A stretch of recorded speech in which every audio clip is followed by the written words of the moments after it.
and welcome. This is Dhirendra Tiwari.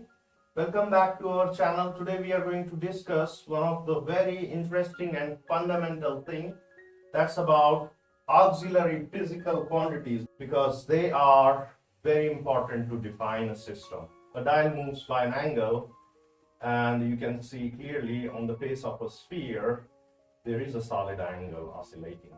Now it's oscillating between something 0 and 2 pi. We'll discover it soon. First concept, that's about angle. Now let us take a dial, and suppose this dial moves or rotates by an angle theta.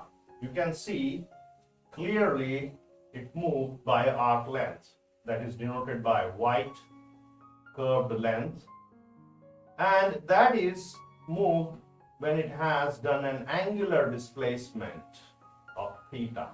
Okay, so corresponding to theta you have this arc length. Now this is when you rotate by an angle 2 pi. Okay, so I'm going to give you a trick or a way. That's how I remember these two things. If here the thing has moved by an angle theta, okay, with respect to the initial position, which was horizontal, then this is proportional to the length of the arc. Arc length is here. Here we have an angle 2 pi. Corresponding to it, we have a circumference of 2 pi r. Now, if we divide these two equations, we get theta divided by 2 pi is equal to L upon 2 pi r. This angle theta is equal to L upon r, where L is the arc length and r is the radius. Here we have 2 pi in terms of radians, so this theta is in terms of radians. So radians is a unit of angle. Now you can see one of the interesting properties here is that it's the ratio of two lengths, so it's dimensionless. But the reason why it is an auxiliary physical quantity is because it's used to define a physical system, right? So it's auxiliary. So if you want to define something mathematically in 2 dimensions, you use angle.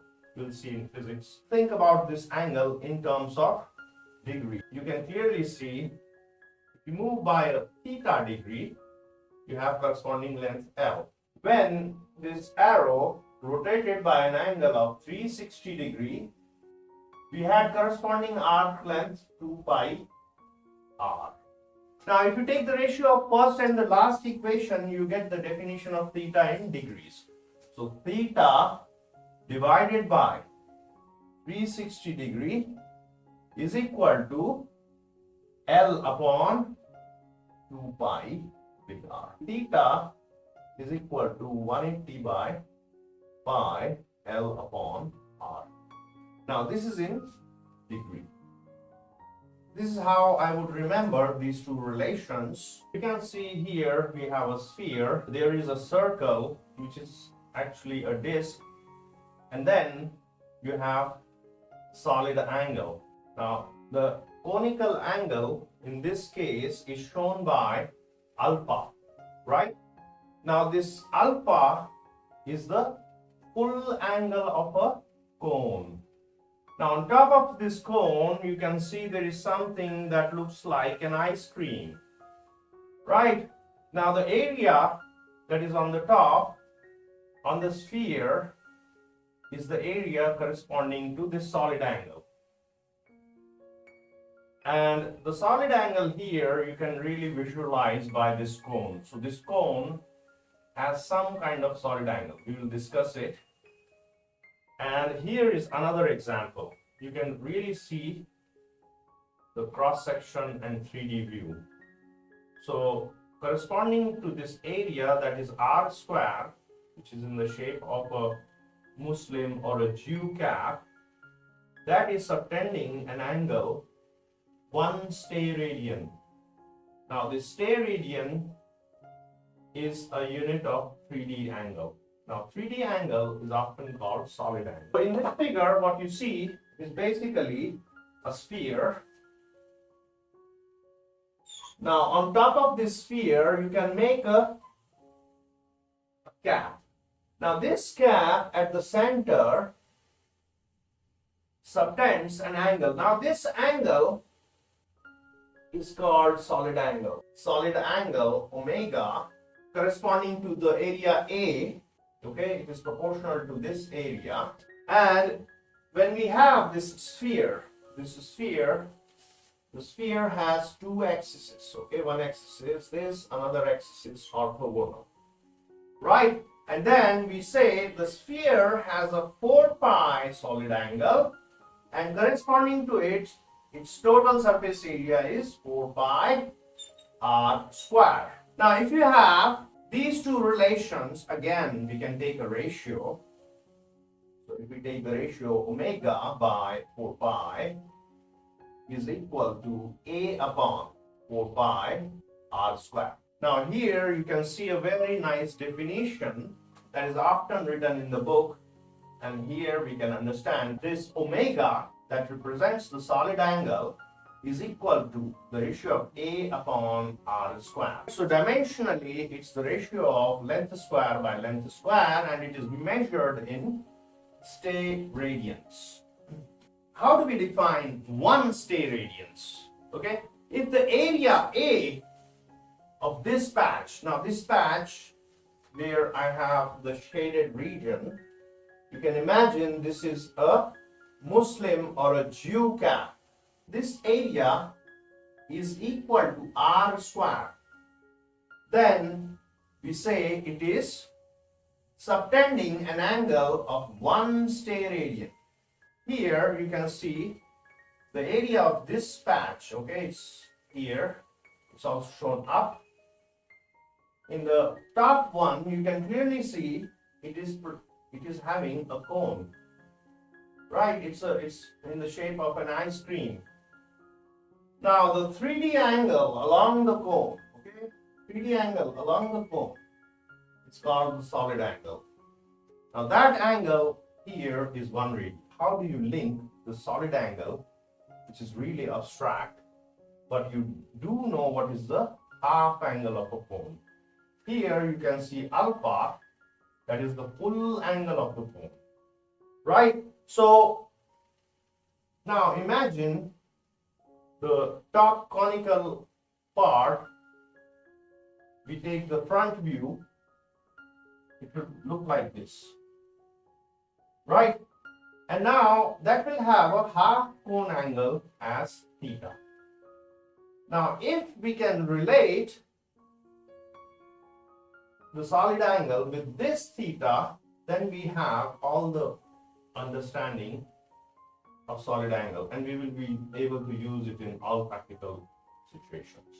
We can think about a cone, okay? This cone is having a spherical cap. Now this cap is the cap we are interested in to find the area, okay? And that area we write as A. We define solid angle as A upon r square. Now r is the length along this direction. Now at the center of this cone, it will have an half angle theta. Now the most rewarding thing is the relation between theta and omega. And if you know that, you can use in several situations. For example, you can derive Gauss law, you can find fluxes, you can find electric flux, you can find, photon flux or any kind of flux in spherical geometry. If we know this angle theta, this was part of the sphere, and then this was our sphere. Let's draw a bigger sphere and we try to understand this. Suppose we have this angle theta. Now this is the angle of the cone, and then we take a tiny element, for example here as d theta, okay? Corresponding to this, what we can do is we can make a ring, right? You can imagine there is a ring or a strip. So now let us suppose this has an internal radius r. So you have cut out a strip. This strip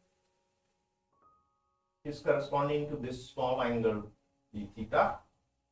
R is the radius of this strip. Now this strip is a ring on the surface of the hemisphere. The tiny area of this ring we can approximate by 2 pi r times the length along this direction. Now this is a length dl.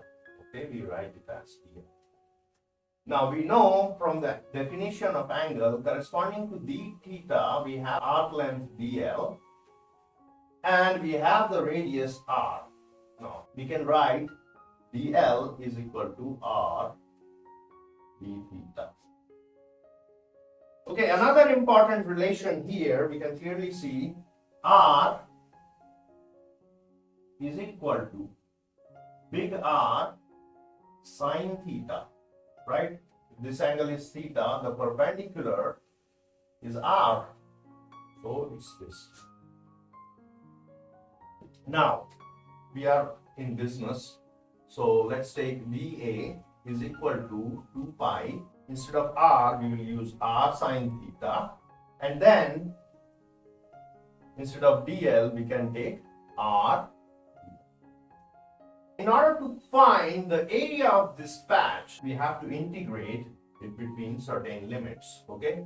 In order to span this cap, what can be the minimum value of theta? Theta can be 0, and theta can be a big angle, some big angle theta, and you get 2 pi r square minus cos theta. You have to put two limits, the lower limit and the upper limit. So you get 2 pi r square 1 minus cos theta.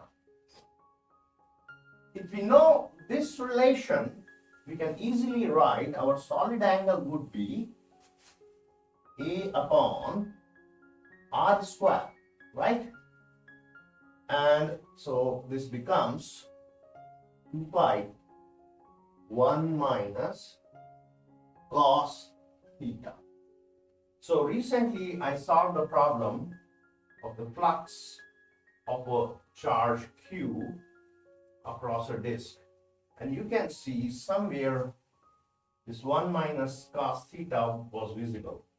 Now in future we will be able to use this concept of solid angle related to the half angle of the cone.